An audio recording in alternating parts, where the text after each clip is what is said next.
Hey everyone, so I finished the Princeton Half Marathon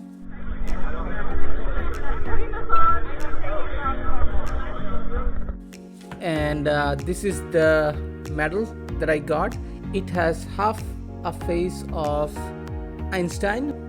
It's a very good looking medal, and here is my bib. The number was 242, and I am pretty pleased with my performance. As I have been mentioning in the training videos, that if I run at the pace that I have been training, I would probably finish this marathon in 2 hours zone, or at least better than what I did before. And yes, I could finish it in 2 hours. Though the elevation was pretty different, it was quite a bit of elevation in this race compared to the half marathon I did last month, which was the Newport Liberty. So in terms of experience, I would say this is a much harder experience because I have to go through the elevation up and down. But overall, I am very satisfied with what I have done and very satisfied with the outcome.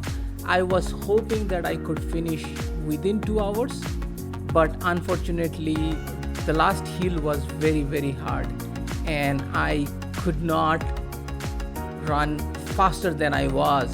I was also feeling a little bit of cramping sensation in my thighs and my calf muscle. So last thing I wanted to do is push myself harder and not able to complete the race itself.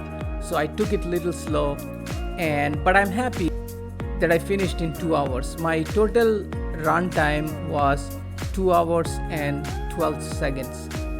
Let me share the state of the race and then we can talk about what were the best versus when I struggled. So this is the certificate from the race website, and if you see that the chip time is 2 hours and 12 seconds. Now there's a difference between the gun time and the chip time is because I started a little bit back. So by the time I went to the start line, it would have been close to a minute. Hence there is a little bit difference, but the chip time is the time I really crossed the start line till the finish line, and that is what I went with. And in Garmin, it is showing a little bit more because it would have covered before I started, and also after I finished, I forgot to switch off my watch for quite some time when I was walking. So there will be a little bit of off, but here it is showing that 13.24 mile in 2 hours and 3 minutes, 9.18 the average pace. And if you see, the total elevation is 525 feet. So that's a pretty good elevation gain for the overall race. And if I look here, my best pace was 753 per mile and average is 918, which is actually better than most of the practice run I did.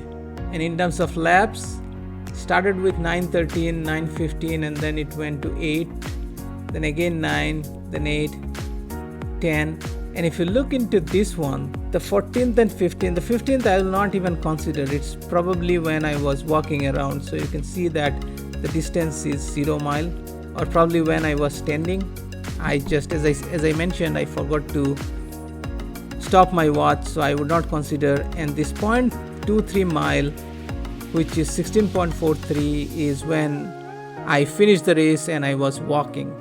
So these two I will just ignore. But otherwise, you see this one, the 10th one, where it is 10:38 average, and that is when I was going uphill, and when I looked into my watch, this is when I saw that my average was around 13 mile. And if I get into the hard zones, almost 1.5 hours I was in maximum zone, which is more than 159 ppm, and rest 33 minutes is in threshold. Aerobic zone was almost none. I would say it is insignificant. So one time when I was going on one of the toughest hills, I was looking at my watch and I was literally running at 13 mile pace. So it was probably the slowest on the entire race. But from the beginning of the race, one thing I have done is I started following the pacer who was targeting 2 hour completion. and that's what I have been doing throughout the race. And that, I think, kind of helped me, because otherwise I would have started a little bit slow. And following the pacer, I've seen that they started itself with 9-minute mile and constantly kept that pace. And just by following that, I could keep up with them. Though in the end, I would say the pacer team, they would have finished the race in 158 or 157, because they crossed me. And as I said, towards the end, I did not wanted to push myself harder because I was feeling a cramping sensation. And the reason for that is this time I did a couple of mistakes. Mistake number one is I did not eat enough during the run. In my last half marathon, I took 4 dates and I also had a bar. In this marathon, I literally did not had anything till mile 10th. And after 10th, I ate only 1 date. And also in terms of my electrolyte water, because it was cold and also it rained a little bit, I was not drinking enough water. My water consumption was also less compared to the last race. I think those two factored into the fact that I was feeling a cramping sensation towards the end of the race. So that's something to keep in mind, that consciously I should be drinking water, enough water throughout the race, which was a learning from this race. Again, every race you learn something new, and this was from this race. Though I was not feeling the hunger, or I was not feeling the need to drink water, but I should have forced myself into drinking the water. So those are a couple of learnings from this race.